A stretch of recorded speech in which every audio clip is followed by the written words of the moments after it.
स्वागत है यीशु मसीह के नाम में। हालेलुया। छुटकारे की सभा में आपका स्वागत है। आज ये मीटिंग स्वर्ग ने डिजाइन की है, ये मीटिंग स्वर्ग ने रखी और उसने आपके लिए वर्ड दिया है। आप सेम नहीं रहेंगे। 7 वीक छुटकारे के जो मैं आपको वर्ड दूंगा, आपने उसे संभाल के रखना है। ओके? उसे बार बार सुनना है, एक बार नहीं। कौन सा वचन था संडे को? कौन सा? रूत का, कि हमारा परमेश्वर के साथ जो रिलेशनशिप है वो कैसा होना चाहिए कि मौत के अलावा परमेश्वर और कोई चीज मुझे तुझसे अलग नहीं कर सकती। अब तो मौत भी नहीं कर सकती, पुराने टाइम में मौत कर सकती थी। उसने कहा अब तुम अनंत जीवन के लिए बुलाए गए हो। मतलब कोई परीक्षा, कोई दुख, कोई प्रार्थना का पूरा ना होना, कोई कलेश, कोई ठोकर हमें परमेश्वर के प्यार से अगर अलग नहीं कर सकती, तो हम परमेश्वर के बड़े छुटकारे के लिए फिर तैयार हैं। दूसरा वचन मैंने आपको क्या दिया था कि परमेश्वर मुझे देख रहा है और सुन रहा है।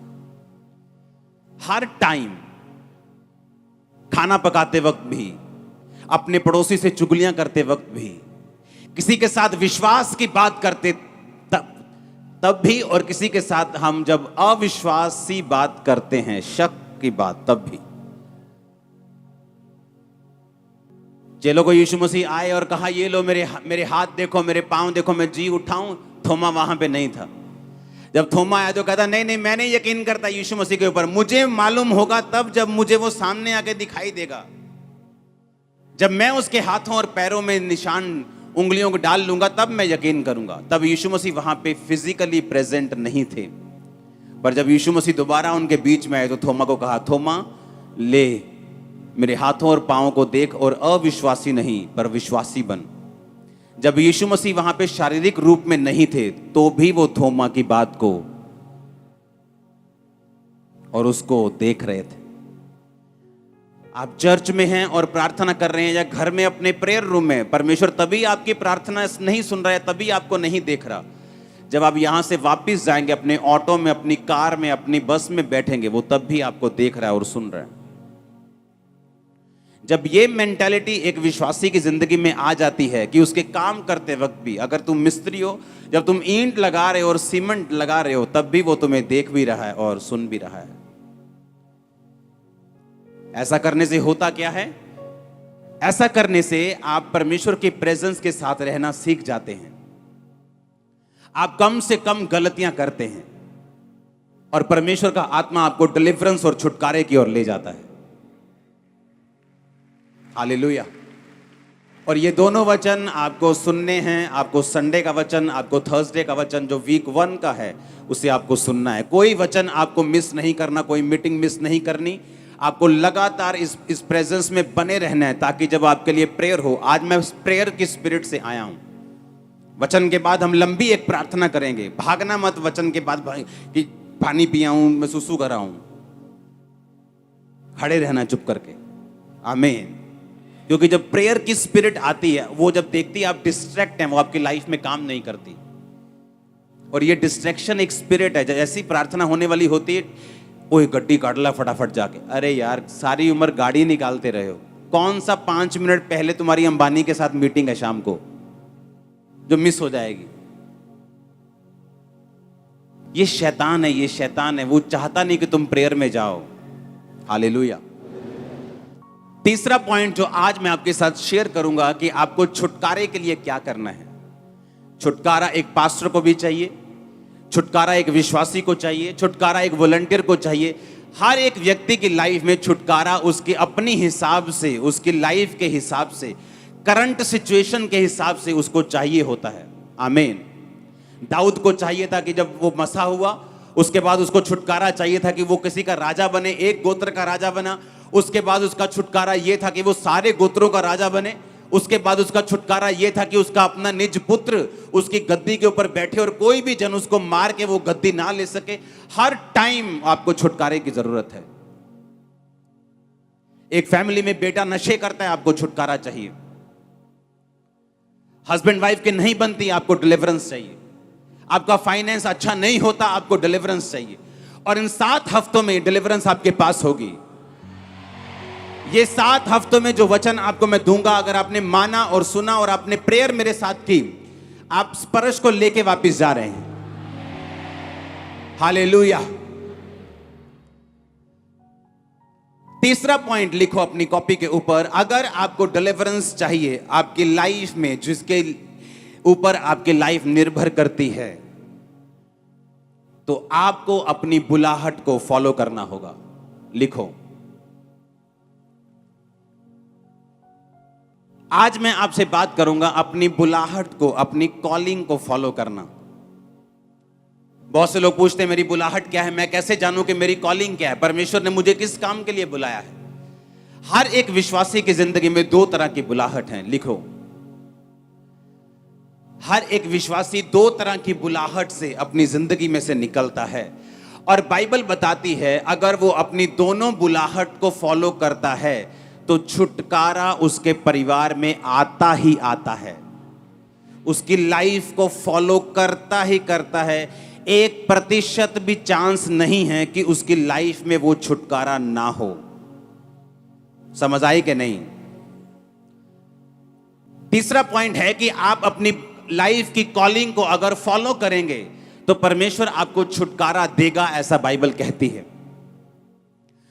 और कॉलिंग 2 प्रकार की होती है, बुलाहट 2 प्रकार की है हर एक विश्वासी की जिंदगी में, जिसने बाद में चाहे प्रेरित बनना हो, चाहे पास्टर बनना हो, चाहे बिजनेसमैन बनना हो, चाहे उसकी लाइफ में कुछ और बुलाहट हो, जैसे परमेश्वर ने उसे एज ए डॉक्टर बुलाया हो, एज ए इंजीनियर बुलाया हो। हर एक व्यक्ति की लाइफ में 2 बुलाहट हैं। वो किसी भी तरह की बुलाहट हो, वो 2 प्रकार की होती है हर एक विश्वासी की जिंदगी में। और अब पहली तरह की बुलाहट को मैं आपके साथ शेयर करूंगा। हम पढ़ेंगे रोमियो 12 उसकी 1 और 2 आयत को अपनी स्क्रीन के ऊपर। उसमें लिखा, अब इसलिए हे भाइयों, मैं तुमसे परमेश्वर की दया याद कराकर विनती करता हूं कि अपने शरीरों को जीवित, पवित्र और परमेश्वर को भावता हुआ बलिदान करके चढ़ाओ, यही तुम्हारी आत्मिक सेवा है। इस संसार के सदृश ना बनो, परंतु तुम्हारी बुद्धि के नए हो जाने से तुम्हारा चाल चलन भी बदलता जाए, जिससे तुम परमेश्वर की भली भावती और सिद्ध इच्छा अनुभव से मालूम करते रहो। परमेश्वर का वचन कहता तुम परमेश्वर की सिद्ध इच्छा, भली इच्छा और भावती इच्छा अनुभव से मालूम करते रहो। और उसने कहा कि अपने शरीरों को जीवित, पवित्र और परमेश्वर को भावता हुआ बलिदान करके चढ़ाओ, यही तुम्हारी आत्मिक सेवा है। उसने कहा पहली तरह की बुलाहट यह है कि तुम अपने जीवनों को, अपने शरीरों को जीवित, व्यभिचार से अलग, नशे से अलग, पाप से अलग, गालियों से अलग, जीवित शरीर परमेश्वर को चाहिए। आपका ये पहली बुलाहट है परमेश्वर की। ये तुम्हारा शरीर नहीं कि तुम सूटे मारो इसके साथ, ये तुम्हारा नहीं है। किसका है ये? ये तुम्हारा नहीं कि तुम तंबाकू लगाओ इसके साथ। किसका है ये? वो कहता तुम अपने शरीर को जीवित दो मुझे, पवित्र दो मुझे, और परमेश्वर को मन भावता हुआ बलिदान करके दो। किसको देना है? अपने शरीर को। कैसा देना है? कहता जीवित, पवित्र और मन भावता हुआ। जैसे परमेश्वर को, जैसा परमेश्वर को भाता है, वैसा तुमने परमेश्वर को अपने शरीर को क्या करना है? बलिदान देना है और परमेश्वर को अपनी बॉडी दे देनी है। ये तुम्हारी आत्मिक सेवा है, ये तुम्हारी पहली कॉलिंग है। जब तुम मसीह में आते हो, परमेश्वर तुम्हें ये नहीं बताता कि मैंने तुम्हें एक पास्टर होने के लिए या एक बड़ा जन होने के लिए या एक बड़ी बिजनेस में आशीष देने के लिए चुना है। पहले वो तुम्हें यही कहता है कि तुम अपने शरीर को जीवित करके, मन भावता करके और पवित्र करके मुझे सौंप दो, ताकि जो असली बुलाहट में मैं तुम्हें लेके जाना चाहता हूं, मैं लेके जा सकूं। समझ आई इतना कि नहीं आई? उसने कहा यही तुम्हारी आत्मिक सेवा है कि अपने शरीर को जीवित करके और मन भावता करके और पवित्र करके मुझे सौंप दो। यही तुम्हारी क्या है? आत्मिक सेवा है। अगर परमेश्वर ने यह सोचा हुआ है कि आपका छुटकारा वो तब करेगा जब आप उसकी सेवा को फॉलो करेंगे। मेरा छुटकारा तब हुआ जब मैंने सेवा को फॉलो किया, जब मैंने मिनिस्ट्री की, जब मैंने सेवा की। ये मेरी बुलाहट थी, मेरी बुलाहट थी सेवा करने की, लोगों के ऊपर प्रार्थना करने की। और जब मैंने इस बुलाहट को फॉलो किया तब मेरी लाइफ में पूरा छुटकारा हुआ। चाहे मैं 40-40 रोजे रख के कितनी बार रोता रहा, मांगता रहा, प्रार्थना करता रहा, प्रभु के साथ नाराज भी होता रहा, प्रभु को भेंट भी चढ़ाता रहा, क्रूसेड्स करवाता रहा, मीटिंग्स करवाता रहा, बोता रहा, सब कुछ करता रहा, लेकिन परमेश्वर ने कहा ये सब बातें ठीक हैं, ये तेरी हेल्प करेंगी आगे बढ़ने में, लेकिन तुझे मेरी पूरी बुलाहट को फॉलो करना पड़ेगा अगर तू मेरी जिंदगी में, अपनी जिंदगी में चाहता है कि मैं तुझे संपूर्ण छुटकारा दूं जैसा तू चाहता है। लेकिन बात यह है कि परमेश्वर आपको छुटकारा नहीं दे सकते और आपको दूसरी बुलाहट जो परमेश्वर की आपकी लाइफ में है वो आपको नहीं लेके जा सकते अगर आपने पहली कंडीशन को पूरा नहीं किया है। तो अगर आपका शरीर मन भावता हुआ बलिदान करके आपने परमेश्वर को नहीं चढ़ाया हुआ तो वो आपको दूसरी बुलाहट में नहीं लेके जा सकते। अगर आपने 8वीं क्लास पास नहीं की तो आपको 9वीं 10वीं में नहीं लेके जा सकते। बहुत से लोगों का छुटकारा नहीं होता क्योंकि उन्हें मालूम नहीं मेरा छुटकारा होगा कैसे। मेरा हस्बैंड शराब पीता है, मेरा छुटकारा कैसे होगा। मेरे बच्चे नशा करते हैं, मेरा छुटकारा कैसे होगा। मेरे को फाइनेंशियल ट्रबल है, मेरा छुटकारा कैसे होगा। छुटकारे के लिए आपको प्रोसीजर फॉलो करना पड़ेगा। क्रिश्चियनिटी जो लाइन है ये शॉर्टकट की लाइन नहीं, आपको हर एक कोर्स को फॉलो करना पड़ेगा, हर एक लाइन को फॉलो करना पड़ेगा और परमेश्वर आपके साथ होंगे। अब जब मुझे मालूम है कि परमेश्वर ने मुझे एक काम करने के लिए बुलाया है तो मुझे क्या करना है। मुझे पहली बुलाहट पूरी करनी है कि सबसे पहले अपने शरीरों को मन भावता करके, पवित्र करके और जीवित करके मुझे परमेश्वर को सौंपना होगा। कहता यही तुम्हारी आत्मिक क्या है, तुम्हारी सेवा है। कहता तुम्हारे बुद्धि के नए होने से तुम्हारा चाल चलन भी बदलता जाए। और बुद्धि नई कैसे होगी? जब हम अपने शरीर को वचन के आगे सौंप देंगे। हम रोज परमेश्वर का वचन पढ़ेंगे, हमारी बुद्धि नई होती जाएगी। जब बुद्धि नई होती जाएगी चाल चलन बदलता जाएगा और जैसे ही हमारा चाल चलन उस लेवल पे आ जाएगा परमेश्वर आपको दूसरी बुलाहट से बुला लेंगे, आपसे अपने काम लेना शुरू करेंगे और छुटकारा आपके पास होगा जो आपको चाहिए। आपको कितनी जरूरत है हीलिंग की, आप कितना रोती हैं, कितना तड़फती हैं, इस बात से आपकी चंगाई नहीं होगी। दुख के हिसाब से चंगाई नहीं होती। बाइबल में हमें लगता है 45 साल से मेरे बच्चा नहीं, अब मैं चर्च में आ गई हूं अब तो होगा। ये मायने नहीं करता कितने साल से नहीं हुआ। हन्ना जब बच्चा नहीं होता था तो अपने पति को बोलती थी मैं तेनू नहीं बुलाना, आज तो मैं नहीं रोटी खानी। वो बोलता था मेरा कसूर क्या है। मेरी दूसरी पत्नी के, पुराने टाइम में एक से ज्यादा पत्नियां होती थी, वो बोलता था दूसरी पत्नी के है, तेरे नहीं। अगर यहोवा ने तेरी कोख को बंद किया है तो मेरा क्या कसूर है? क्या मैं तेरे लिए 10 बेटों से 7 बेटों से भी अच्छा नहीं हूं? बाइबल कहती वो उसको दुगना देता था, हर चीज, हर ब्लेसिंग, पैसा, सपोर्ट, दुगना प्यार करता था। लेकिन फिर भी बाइबल कहती वो कुड़ती थी, खाना नहीं खाती थी, रोती थी, उसकी सौतन उसको चिढ़ाती थी, इतना कुछ ड्रामाबाजी घर में चलती थी, तब भी उसकी कोख नहीं खुली। और परमेश्वर के घर में जाके गई और बोली परमेश्वर अगर तुम मुझे बच्चा, बेबी बॉय दे, मैं तेरे भवन में वापस कर दूंगी। गर्भ खुल गया उसका। परमेश्वर ने यह नहीं कहा कि तू बहुत रो के आई है इसलिए मैं तेरे गर्भ को खोलता हूं। तू बड़ी दुखी थी, मैं तेरे गर्भ को, तू बड़ी चिड़ी हुई थी, मैं तेरे गर्भ को खोलता हूं। जैसे ही उसने अपनी बुलाहट को समझा कि मेरी बुलाहट यह है कि सबसे पहले मैं अपने जीवन को परमेश्वर के हाथों में सौंप दूं, प्रार्थना करूं, और दूसरा मेरी बुलाहट यह है कि परमेश्वर के लिए मैं एक बेटे को जन्म दूं जो खुदा की सेवा करे। अब आप मेरी बात को समझ रहे कि नहीं? जैसे ही उसको समझ आई कि मेरी बुलाहट यह है कि पवित्र आत्मा ने उसे समझाया, वो गई और उसने प्रार्थना की, पवित्र आत्मा ने उसे उभारा, बोल कि अगर तेरे बेबी बॉय होगा, बेटा होगा, तो परमेश्वर के घर में दे देगी और परमेश्वर के घर में वो सेवा करेगा। और परमेश्वर को एक नबी चाहिए था जिससे वो बात कर सके। जैसे ही उसने परमेश्वर की मर्जी को पूरा किया, परमेश्वर ने उसको ताकत दी। मैंने लोगों को मसीह बनते देखा है, लेकिन उनका पूरा छुटकारा होते हुए कई बार नहीं देखा, क्योंकि पूरा छुटकारा निर्भर करता है कि मसीह बनने के बाद, अपने शरीरों को जीवित प्रभु को चढ़ाने के बाद, जब परमेश्वर आपसे दूसरी बुलाहट के विषय में कुछ कहता है, आप उसे पूरा करते हैं कि नहीं करते। कई बार कुछ लोगों को परमेश्वर ने बुलाया होता है सेवा करने के लिए, एक खास जगह के ऊपर सेवा करने के लिए।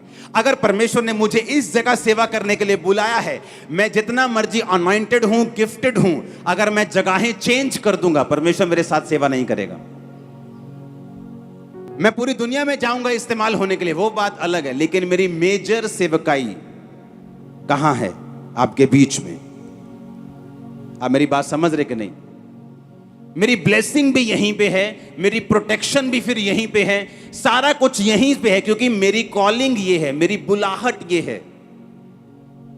अगर परमेश्वर ने किसी व्यक्ति को एक चर्च में सेवा करने के लिए बुलाया, तो उसका छुटकारा वहीं होगा, वो चाहे 7-10 साल बाहर घूम के देख ले, उसका छुटकारा नहीं, संपूर्ण छुटकारा नहीं होगा। ये एक डर वाली बात है, और ये एक परमेश्वर के सामने रेवरेंस, हमें डर लगता है परमेश्वर जब हम इस बात को सोचते हैं। तो कई बार मैं ऐसे लोगों को जानता हूं, मैं पूरे पास्टर्स को मिलता हूं, लोगों से दुनिया घूमता हूं, ऐसे लोगों को जानता हूं जिनकी बुलाहट है वो चर्च में फुल टाइम सेवा करना, लेकिन उनके फनी बिहेवियर की वजह से, उनके गलत बिहेवियर की वजह से पास्टर उनको फुल टाइम नहीं रख पाता, और जब वो फुल टाइम उन्हें सेवा करने का मौका नहीं देता, उनका छुटकारा नहीं होता। अब वो सेवा कर भी रहे लेकिन पूरे छुटकारे में नहीं।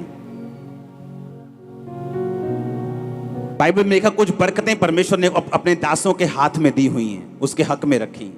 जिनके पाप तुम माफ करो, उसने कहा उनके माफ किए गए। अपने दासों को कहा जिनके तुम रखो उनके रखे गए। ये बात लोगों को मालूम नहीं। और जब एक आदमी अपनी बुलाहट को समझ जाता है कि मेरी कॉलिंग ये है, सबसे पहले परमेश्वर के साथ वफादारी, उसके बाद जो दूसरी बुलाहट है उसको कंप्लीटली फॉलो करना, ताकि परमेश्वर मेरी जिंदगी में संपूर्ण काम कर सके।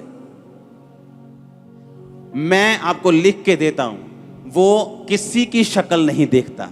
आप बड़े से बड़े दास हों, आप बड़े से बड़े बोने वाले हों, आप बड़े से बड़े सेवक हों, बड़े से बड़े सिंगर हों, बड़े से बड़े विश्वासी हों, वो किसी की शक्ल नहीं देखता। क्यों पढ़ूं मैं पुराना नियम जो 5000 साल पुराना है? मैं आज का इंसान हूं, मैं कंप्यूटर इंजीनियर हूं, मैं आज का बंदा हूं, मैं 10,000 साल पुरानी, 5,000 साल पुरानी, 3,000 साल पुरानी बातें क्यों पढ़ रहा हूं? क्योंकि उससे मुझे समझ आती है कि किन किन लोगों ने क्या किया कि परमेश्वर खुश हुए, और किन किन लोगों ने क्या नहीं किया कि उनको दुखों का सामना करना पड़ा। पहला राजा 1 उसकी 5 और 6 आयत को मैं पढ़ूंगा, आप अपनी स्क्रीन पे उसे देखेंगे। तब हगीत का पुत्र ओदनिया कौन है? दाऊद का बेटा, सिर ऊंचा करके कहने लगा मैं राजा बनूंगा। सो उसने रथ और सवार और अपने आगे आगे दौड़ने को 50 पुरुष रख लिए। उसके पिता ने तो जन्म से लेकर उसे कभी यह कहकर उदास ना किया था कि तूने ऐसा क्यों किया। वह बहुत रूपवान यानी बहुत सुंदर था, और अबशालोम के पीछे उसका जन्म हुआ था। फिर से अपनी स्क्रीन के ऊपर देखेंगे इस वचन को। उसके पिता ने जन्म से लेकर उसे कभी यह कहकर उदास नहीं किया था, तूने ऐसा क्यों किया। जब कोई बच्चा शरारत करता है, कोई ऐसा काम करता है जो वचन के खिलाफ है, जब हम ये वर्ष पढ़ते हैं तो हमें ऐसा लगता है कि दाऊद बड़ा अच्छा आदमी था। लगता है कि नहीं? बहुत सॉफ्ट, अपने बेटे को कभी नहीं डांटा, प्यारा आदमी, कभी उदास नहीं किया। लगता है कि नहीं? हाँ, बचपन से लेके जवान तक कभी उदास नहीं किया अपने बेटे को। हमें पढ़ के ऐसा लगता है हमें भी ऐसा हो जाना चाहिए। लेकिन वचन क्या कहता है, आज हम वो पढ़ेंगे। नीति वचन 22 उसकी 6 आयत में लिखा हुआ, लड़के को उसी मार्ग की शिक्षा दे जिसमें उसको चलना चाहिए, वो बुढ़ापे में भी उससे ना हटेगा। सब बोलो आमीन। यशायाह 54 उसकी 13 आयत में लिखा, तेरे सब लड़के यहोवा के सिखलाए हुए होंगे और उनको बड़ी शांति मिलेगी। परमेश्वर के वचन में लिखा, अपने लड़के की ताड़ना छड़ी से कर। तो तू छड़ी से जब उसकी ताड़ना करेगा तो उसको मृत्यु से बचाएगा। पर दाऊद ने अपने लड़के की ताड़ना छड़ी से नहीं की और उसने अपने लड़कों को कभी नहीं सुधारा और कभी भी बाइबल से उनको यह शिक्षा नहीं दी बचपन से लेके कि तुम्हें यहोवा के सामने कैसे चलना है। दाऊद अपनी जिंदगी के हर हिस्से में महाकामयाब व्यक्ति था, लेकिन अपने परिवार में वो एक फेल व्यक्ति था। वो दाऊद जिसके साथ परमेश्वर हमेशा रहता था, वो दाऊद जो एक भी लड़ाई नहीं हारा, वो दाऊद जो पवित्र आत्मा से भरा हुआ था। लेकिन परमेश्वर ये कहता है कि तुम चाहे जितने मर्जी बड़े विश्वासी क्यों ना हो, तुम्हें वचन के ऊपर चलना सीखना होगा। उसने अपने लड़के की ताड़ना कभी नहीं की, जबकि बाइबल कहती है अपने लड़के की ताड़ना छड़ी से कर। तो जब छड़ी से तू ताड़ना देगा अपने बेटे को तो उसको मौत से बचा लेगा। पर दाऊद ने कभी अपने बेटे को ताड़ना नहीं दी, उसको कभी उदास नहीं किया, उसको हमेशा शाबाशी देता रहा और बोलता रहा कोई बात नहीं, सियाना हो जाएगा। आप मेरी बात समझ रहे कि नहीं? और सिर्फ एक ही ऐसा क्षेत्र, एक ऐसा एरिया, एक ऐसी चीज थी जिसमें दाऊद फेल था, वो था उसका परिवार। कारण यह था परमेश्वर के वचन को इग्नोर करना और दूसरा बैतशेबा के साथ व्यभिचार करना। आप मेरी बात समझ रहे कि नहीं? उसके परिवार में छुटकारे की कमी इसलिए थी क्योंकि वो परमेश्वर के वचन को पूरी तरह से फॉलो और अपनी बुलाहट को फॉलो नहीं कर पाया। आप अपने बच्चों को समझाना नहीं चाहते, आप बोलते हो नहीं नहीं ये तो अभी जवान है, जवानी में गलतियां करते हैं। अरे जवानी में गलतियां नहीं करते, क्या जवानी क्या बुढ़ापा, गलती गलती है। आप उसको समझाते नहीं, आप कभी छड़ी नहीं उठाते और आप अपने बच्चों को नरक के लिए तैयार कर देते हैं। और जब वो बड़ा हुआ कहता मैं राजा बनूंगा, अपने बाप से सलाह तक नहीं की, कहता मैं राजा बनूंगा। और बाइबल कहती सब लोगों को गया लेके गया, प्रभु एक बड़ा भोज दिया और अनाउंस कर दिया कि मैं इजराइल का राजा हूं। और बाइबल कहती जब सुलेमान राजा बनाया गया, ये ओतनिया मारा गया। काश इसका बाप इसे मारता छड़ी से तो ये मौत से ना मरता। और बहुत कम लोगों में ये फादर का हार्ट होता है जो लोगों को सही रीति के साथ सिखाना चाहते हैं, नहीं तो कोई ये सिरदर्दी लेना नहीं चाहता। हालेलुया। उसने कहा जो पहला काम तेरा है वो ये है कि अपने शरीरों को पवित्र मन भावता जीवित करके परमेश्वर को चढ़ाना, और तेरी बुद्धि नहीं होनी चाहिए जो बाइबल कहती है, तेरी बुद्धि उसके अनुसार होनी चाहिए, ना कि जिस हिसाब से तेरे परिवार, तेरे बूढ़े, तेरे दादा परदादा चलते आए, ना कि उस हिसाब से, बल्कि बाइबल के हिसाब से। आप मेरी बात समझ रहे कि नहीं? एक ही जगह दाऊद ने फेलियर देखा, वो क्या था? उसका परिवार। एक ही जगह उसने फेलियर को महसूस किया अपनी लाइफ में, वो कहां पर? उसके परिवार के ऊपर। क्योंकि दाऊद ने हर एक वर्ड को फॉलो किया, बस ये वचन उसने फॉलो नहीं किया कि अपने लड़के की ताड़ना छड़ी से कर। अपने लड़के को तभी सिखा जब वो बच्चा है, जब वो बड़ा हो जाएगा वो हटेगा नहीं। आज आपके बच्चे अगर चर्च में नहीं है पढ़ाई के नाम पे कि उन्होंने पढ़ना है, ट्यूशन है, तो आप उनको तैयार कर रहे हो कि जब बड़े होकर वो रिबिलियस हो जाएंगे, खुदा के खिलाफ हो जाएंगे, परिवार के खिलाफ हो जाएंगे, आप उनकी जिंदगी में कुछ नहीं कर सकेंगे। आज अगर एक 10 साल का बच्चा पाप को समझता है, पहले 20 साल का बड़ा पाप को समझता था। टाइम जैसे जैसे दिन बुरे होते जा रहे हैं, अंधेरे होते जा रहे हैं, फिर 16 साल का 15 साल का बंदा पाप को समझने लगा। आज 8 साल का बच्चा भी पाप को समझता है। अगर वो पाप को समझता है तो चर्च क्यों नहीं लेके आए तुम लोग? अगर वो समझता है पाप क्या है तो ये भी समझेगा वचन क्या है। अगर वो पाप को समझता है तो परमेश्वर को भी समझेगा। तो वो घर पे क्या कर रहा है? वो आज बीमार है, वो बात समझ आती है कि थोड़ा ठीक नहीं है, घर पे है, लेकिन अच्छा भला घर पे ये बात समझ नहीं आती। हमें वो करना होगा जो परमेश्वर का वचन कहता है। हमें पहली बुलाहट को फॉलो करना होगा और उसके बाद दूसरी बुलाहट परमेश्वर हमें भली भावती और सिद्ध इच्छा हमें अनुभव से मालूम होगी कि कहां पे परमेश्वर का आत्मा मेरे साथ रहता है। जब मैं इस जगह पे सेवा करता हूं, जब मैं ऐसे करता हूं, परमेश्वर का आत्मा मेरे साथ रहता है। जब मैं ऐसे परमेश्वर के साथ चलता हूं तो मुझे फ्लो फील होता है। जब मैं इस तरह से परमेश्वर के साथ चलता हूं तो मुझे महसूस होता है कि हां, मैं सही कर रहा हूं। कितने मेरी बात को समझ रहे हैं? और तब हमें मालूम होता है कि हाँ, हम परमेश्वर की दूसरी बुलाहट में एंटर कर चुके हैं। आमीन। आप चर्च में आते जा रहे हैं, अपनी जिंदगी परमेश्वर को आपने दे दी, अपने शरीरों को बलिदान करके परमेश्वर को दे दिया।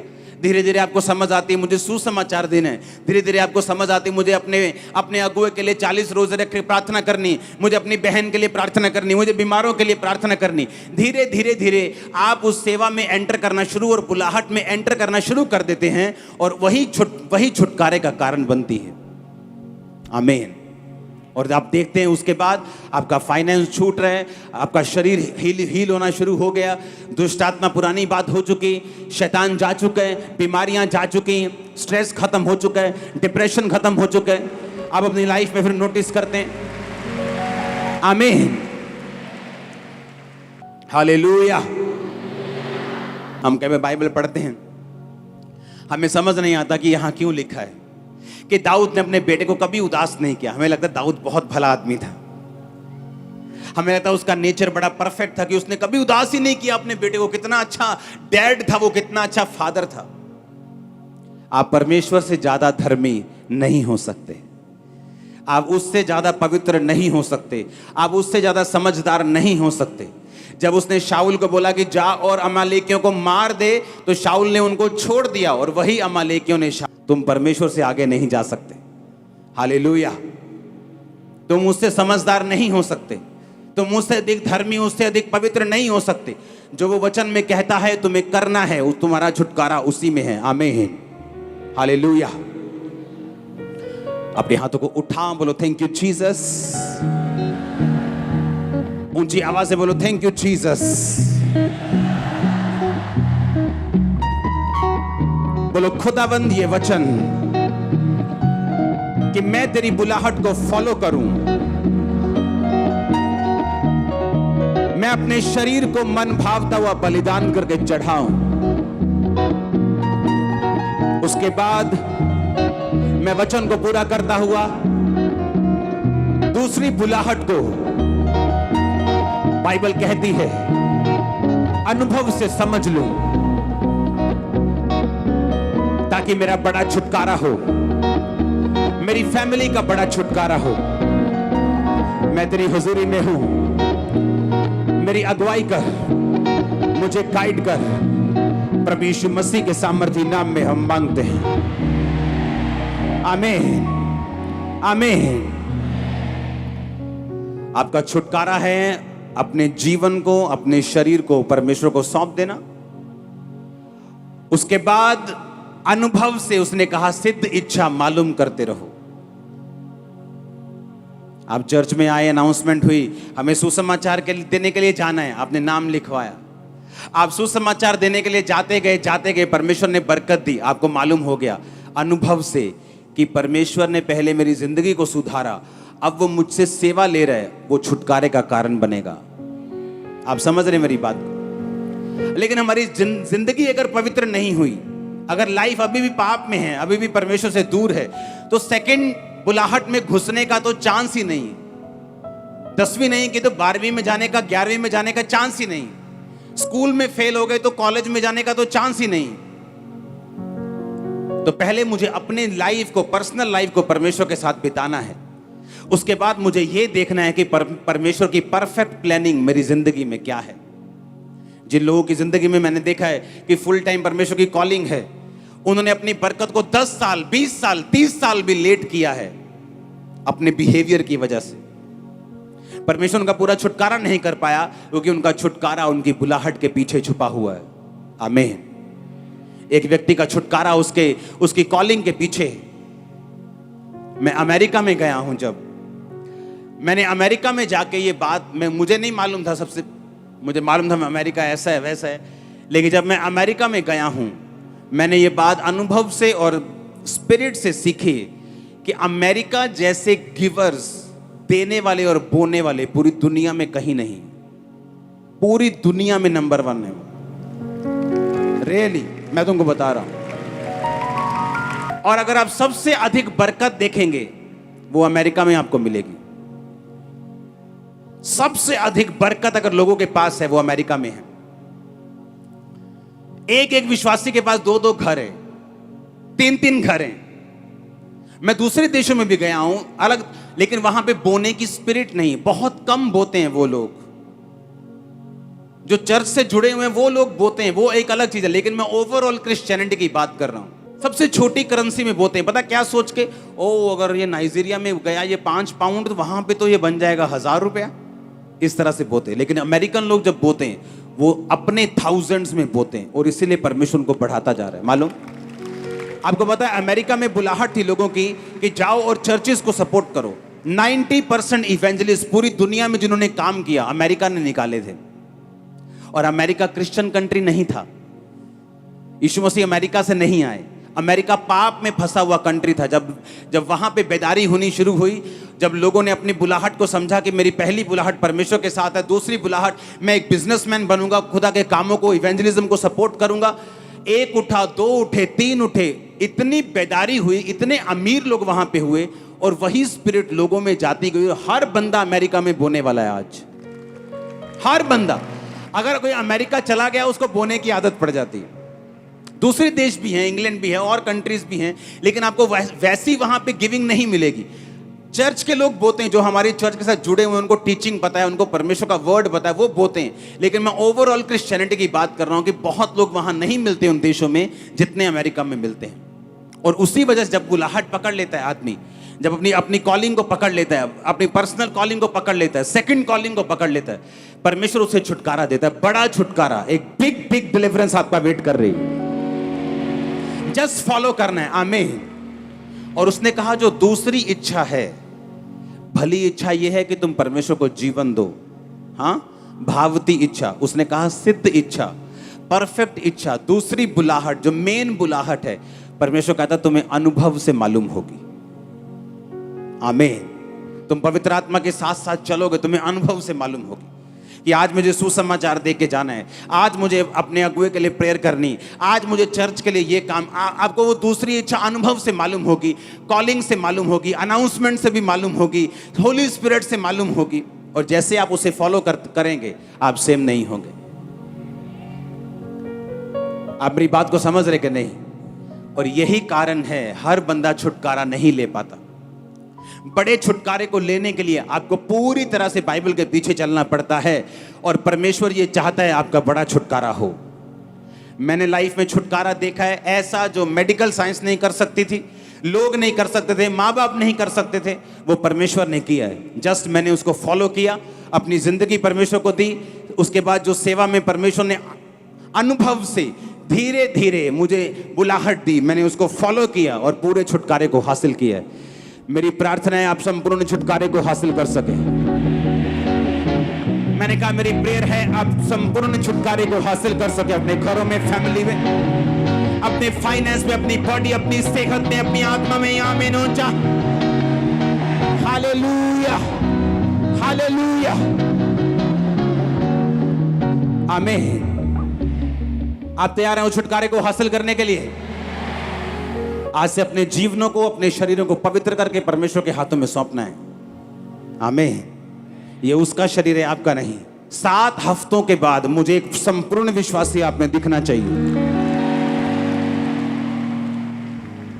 और जो मांगना है खुदावन से मांगो, जो हीलिंग मांगनी है मांगो, जो छुटकारा मांगना है मांगो, वैसा आपको छूने वाला और वापस लेके आने वाला गवाही के साथ।